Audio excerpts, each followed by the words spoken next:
ลงทุนกู้เงินธนาคารมาซื้อดิน 400,000 กว่าบาท EP ที่1มื้อนี้ก็ได้ลงทุนบ่ได้จ้างเนาะละวานชาวบ้านมาช่วยกันให้ทั่วซึ่งเพิ่นก็มาหลายคนแฮงมา30ปลายคนพุ่นเนาะมาละวานเฮ็ดมือเดียวฝั่งลักกับขุดเนาะขุดแล้วก็ฝั่งซึ่งว่าก็เพิ่นมาหลายคนแฮงมา30ปลายคนเนาะก็ถือว่าขอบใจเมิดทุกคนเนาะชาวบ้านที่มาช่วยกันเนาะและคลิปนี้ข้อยอยากมาลองสอบถามเบิ่งหลายคนที่มีความรู้เรื่องการเฮ็ดเกษตรเนาะข้อยลงทุนกู้เงินธนาคารมาซื้อดินตอนนี้เกือบ300ล้านซึ่งว่าดินตอนดังกล่าวนี่มีเนื้อที่ประมาณ6เฮกตาร์ปลายเนาะซึ่ง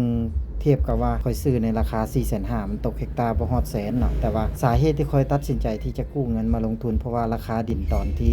เขตสมุทรสาครของพวกค่อยอยู่นี่เนาะราคาดินอยู่เฮกตาร์ละแสนกว่าเนาะซึ่งเฮกตาร์ที่ค่อยซื้อนี่มันบ่ตกฮอดแสนค่อยก็เลยคิดว่าการที่เฮากู้เงินธนาคารเฮาเสียดอกเบี้ยให้ธนาคารแต่ละเดือนแต่ว่าถ้าเฮาสามารถสร้างมูลค่าให้กับดินตอนนี้ได้หรือว่าปลูกพืชที่สามารถสร้างผลตอบแทนได้ดีกว่าเงินที่เฮากู้มาหรือเสียดอกเบี้ยไปก็ถือว่าคุ้มค่าเนาะแต่บ่ฮู้ว่าค่อยคิดผิดหรือถูกเนาะตอนนี้ค่อยก็เลยอยากมาลองสอบถามเบิ่งหลายคนว่าการที่ค่อยกู้ยืมเงินมาเฮ็ดเกษตรนี่มันจะเป็นการคิดตัดสินใจที่ถูกต้องหรือบ่เนาะอยากให้ทุกคนช่วยมาคอมเมนต์แสดงความคิดเห็นนำกันแล้วก็มาติดตามนำกันว่าค่อยจะสามารถสร้างผลตอบแทนให้มันได้ดีกว่าการที่ค่อยเสียดอกเบี้ยให้ธนาคารแต่ละเดือนเพราะว่าคือค่อยเว้าแล้วแต่ละเดือนเขาต้องเสียดอกเบี้ยให้ธนาคารเนาะดอกเบี้ยก็10%ต่อปีนะซึ่งค่อยก็ถือว่าตัดสินใจครั้งใหญ่ๆในชีวิตเลยก็ว่าได้เนาะเพราะการที่เขาจะเฮ็ดอะไรอันนึงที่มีมูลค่าสูงปานนี้ค่อยก็บ่เคยเฮ็ดจักเทื่อเนาะแต่ว่าค่อยก็ตัดสินใจแน่วแน่ว่าจะเอาดินตอนนี้ให้ได้เนาะแล้วค่อยก็ได้ลงทุนซื้อเนาะตกอยู่6เฮกตาร์เนาะซึ่งแผนการในอนาคตค่อยก็คือข้อยอยากเฮ็ดสวนเกษตรที่มีความผสมผสานพืชระยะสั้นระยะกลางระยะยาวแล้วก็สามารถปลูกพืชทุกอย่างที่กินได้ปลูกพืชทุกอย่างที่เราสามารถขายในท้องตลาดบ้านเฮาได้เนาะเพราะว่าปัจจุบันเนี่ยเฮาก็ยังซื้อสินค้ากินอยู่แล้วและเป็นหยังเฮาบ่สามารถเฮาจึงบ่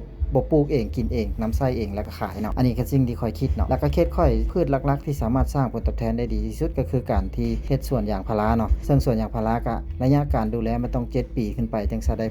ผลผลิตเนาะแต่ว่าค่อยคิดว่าในช่วงที่เฮาดูแลสวนยางพาราเนี่ยเฮาสามารถปลูกพืชอื่นๆที่สามารถสร้างผลตอบแทนได้ดีกว่าบ่หรือว่าจะสร้างรายได้ตื้มเนาะเพราะว่าเฮาจะคุ้มค่ากว่าสิ่งที่เฮาเสียไปเนาะข้อยก็คิดว่าจังซั่นเนาะอาจจะปลูกพืชมักนัดมักเนมักหยังใส่ต่างๆพืชต่างๆให้มันได้ผลตอบแทนที่มันดีกว่าเฮาปาดินเวลาเนาะซึ่งดินตอนดังกล่าวนี่ก็เป็นดินที่ถามว่าเป็นดินที่ร้อนก็ว่าร้อนเนาะเพราะว่าแต่ละเดือนเขาต้องเสียดอกเบี้ยนะคันค่อยบ่เฮ็ดบ่หาบ่ลงทุนกับมันนั่นแสดงว่าสิ่งที่ค่อยลงตัดสินใจมานี่ถือว่าผิดแต่นี่ค่อยก็พยายามให้ดีที่สุดคิดว่าอยากสร้างมูลค่าให้ดินตอนนี้ให้มันเกิดประโยชน์สูงสุดฝากทุกคนกดติดตามเป็นกำลังใจให้ค่อยในเด้อว่าค่อยจะสามารถสร้างผลตอบแทนสร้างกำไรจากดินตอนดังกล่าวนี้ได้หรือบ่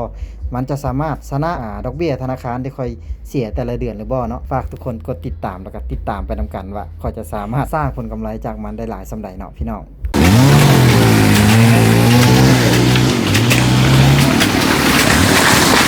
ตามสมว่าฟ้าควรบ่ได้ว่าบ่ได้ยะเท่าไหร่ก็อ้าวพอก็เฮ็ดใหม่